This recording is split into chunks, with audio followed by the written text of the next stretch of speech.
البنات كي دايرين؟ لاباس عليكم؟ تصبحوا وتربحوا ان شاء الله. اليوم معكم البنات في واحد الوصفه الروعه اقل ما يقال عنها انها الروعه شي حاجه البنات فعلا وعلى يد السيده مجرباها، ومعايا في الواتساب ومعنا في القناه واحد السيده البنات الله يعمر لها الدار، كلكم الله يعمر لكم الدار اكيد. المهم البنات هاد السيده هادي كتسكن في ليبيا، هي مغربيه وكتقطن في ليبيا، وكانت فيها الكحبه لمده 20 عام. تصوروا معايا البنات كحبه مده 20 عام لدرجه انها كانت كتكحب حتى كترجع، يعني كترد وهذا وما كتنعس بالليل وكدير حاشاكم بيبي، يعني واحد الكحبه خطيره 20 عام. وجات للمغرب هنايا 6 شهور وهذا ومقدا والو، يعني بقات متبعه عند الطبيب 6 شهور هي في المغرب مقدا والو، هي ترجع لليبيا. ملي رجعت لليبيا البنات مشات عند واحد السيده في الريف، واحد الريفيه تماك، وهي تعطيها هاد الوصفه دقه بطله البنات اللي كحبه والحساسيه والضيقه وضيق التنفس، شي حاجه البنات الروعه. وبغيتكم الله يرحم لكم الوالدين غير تبارطاجيو باش نكسبوا رحمه الوالدين، لانه فعلا البنات كتهضر هاد السيده كتهضر على هاد الوصفه، وانا غنديرها حتى انا ان شاء الله غادي نديرها، لانه حتى انا عندي شويه جهد وضيق التنفس غنديرها معكم. المهم البنات هاد الوصفه واعره وعلى ايد مجربه كما قلت لكم، على ايد السيده مجربه كما كيقول المثل سال المجرب ما سال الطبيب. كتعاود كانت حالتها وهاد الوصفه رحمه الله، يعني بحال ما عمرها كانت فيها هذيك الكحبه. قبل ما نبدا معكم في هذه الوصفه نحب نرحب بالبنات القدامات والجدادات، نقول لهم كلكم فوق راسي والدار داركم، وتحيه للاخت فاتحه من هنايا، وتحيه لواحد الاخت من تيليميسال الجزائر، تحيه لجميع الجزائريين والمغاربه اكيد على راسي، نقولوا بيزو للجميع. ويلا البنات دابا الوصفه باش ما نطولش عليكم. المهم البنات الوصفه فيها مكونين فقط، يعني سهله مهله ورخيصه ومضمونه 100%. عندنا قشور رمان اللي غنحتاجو فيها قشور الرمان والعسل. انا جبت قشور الرمان من عند العطار، ها هما جبتهم هكا يعني جاهزين. نتوما ممكن الا شريتو مثلا الرمان وكليتو هذا تخليو داك القشور ديال الرمان وديروه في الشمس حتى كيكرم. فانا جبتو وغسلته مزيان ودرتو في الفران، شعلت الفران حتى سخن ودرتو حتى رجع كرم من اول وجديد، لانه البنات اللي شريتوه من عند العطار ضروري تغسلوه. المهم البنات هاد الوصفه كما كتقول لي السيده قالت يعني شي حاجه مبهره، يعني بحال ما عمرها تصور 20 عام، وملي دارتها بحال ما عمرها كحبات يعني، اولا شداتها الكحبه كانت ما كتنعس يعني 20 عام وهي في العدم.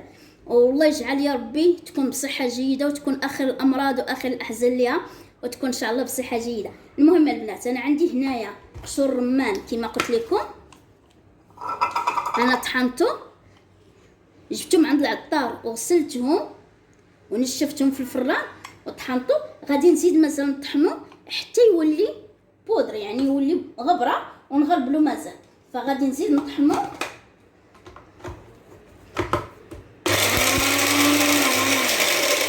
غنطحنو البنات باش ما نصدعكم، نطحنو نتلاقى بكم. ورجعت معكم البنات من بعد ما طحنتو وغربلتو كما كتشوفوا، ها هو هذا ما غاديش نلوحو. نتوما البنات ممكن ديروا كميه كبيره وديروها في قرعه، يعني طحنوها بمره بلا ما تطحنوا كل ساعه. انا دابا غندير معكم وصفه، ولكن ان شاء الله والله غادي البنات نعاود نطحن هادو ونديرو في قرعه على خاطري ونغربلهم ونديرو في قرعه. المهم البنات هاد الوصفه الروعه الله يرحم لكم الوالدين، بارطاجيوها باش كلشي يستافد، رحمه الوالدين بالدنيا وما فيها. اي واحد البنات استافد راه في ميزان حسناتكم، حتى هاد السيده في ميزان حسنات الله يرحم لها الوالدين. كما كتعاود مسكينه راه كتمحنا وهذه بحال رحمه الوالدين، يعني شي حاجه حسن من 1000 طبيب. راه جات لهنا 7 شهور وهي متبعه الطبيب وما قداو لها حتى اي حاجه. هاد الوصفه البنات رائعه بكل معنى الكلمه، وغادي نديرها حتى انا ان شاء الله، ومازال غنزيد نهضر عليها، غنتبعها ونزيد نهضر عليها ان شاء الله في فيديوهات اخرين الا لقيت فعلا البنات مفعول قوي غنزيد نهضر عليها وغنزيد نحطها في القناه ان شاء الله، وانا متاكده عندها مفعول قوي. وهاد السيده شكراتها فعلا البنات عندها مفعول قوي على الكحبه وضيق التنفس وهذا والضيقه وامراض يعني الصدر، يعني اي حاجه في الصدر فهي زوينه ليه. غناخد معلقه صغيره كيما قالت ليا، معلقه صغيره هكا، ومعلقه ديال العسل. ومن احسن البنات يكون العسل ديال الزعتر. انا ما عنديش العسل ديال الزعتر بكل صراحه، نتوما الا كان عندكم العسل ديال الزعتر، ولكن كنظن حتى العسل هذا غادي ان شاء الله تجيب نتيجه معاه.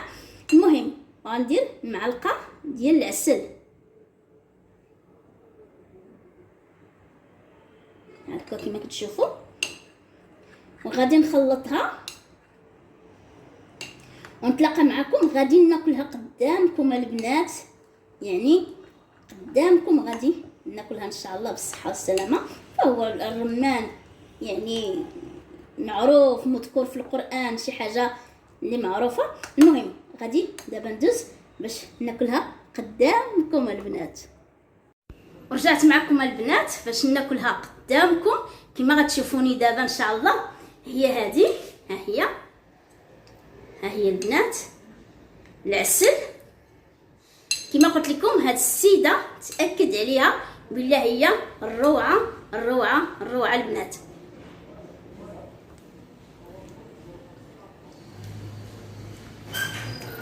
بحال هكا البنات، شي حاجه زوينه. وطريقه الاستعمال ديالها قبل الفطور ملي تبغيو تنعسوا، يعني قبل الفطور بواحد نص ساعه، وملي تبغيو تنعسوا صافي غادي تدخلوا للفراش ديروها. راه زوينه زوينه بزاف بزاف. كما قلت لكم انا هذاك الرمان ممكن طحنوه كله وديروه في قرعه وتبداو تستعملوه، راه شي حاجه رائعه رائعه. وبهكا البنات تكون الوصفه ديالنا وصلت للنهايه ديالها. المهم البنات نتمنى من الله تجربوها وتعطيوها يعني الناس اللي محتاجينها، راه زوينه بزاف بزاف. وبهكا نشكركم بزاف، ونشكر هاد الاخت ونشكر الجميع. وهاد الاخت راه معنا في القناه.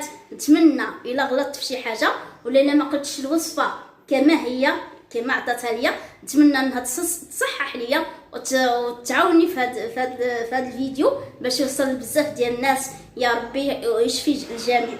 المهم البنات نتمنى هذه الوصفه تعجبكم، وراه فعلا البنات وحتى المذاق ديالها مع العسل شي حاجه زوينه بزاف بزاف. وهنا البنات سالي الفيديو ديالي، كنبغيكم بزاف بزاف، والى اللقاء في فيديو اخر ان شاء الله. الى اللقاء، انكرو بيزو للجميع، الى اللقاء.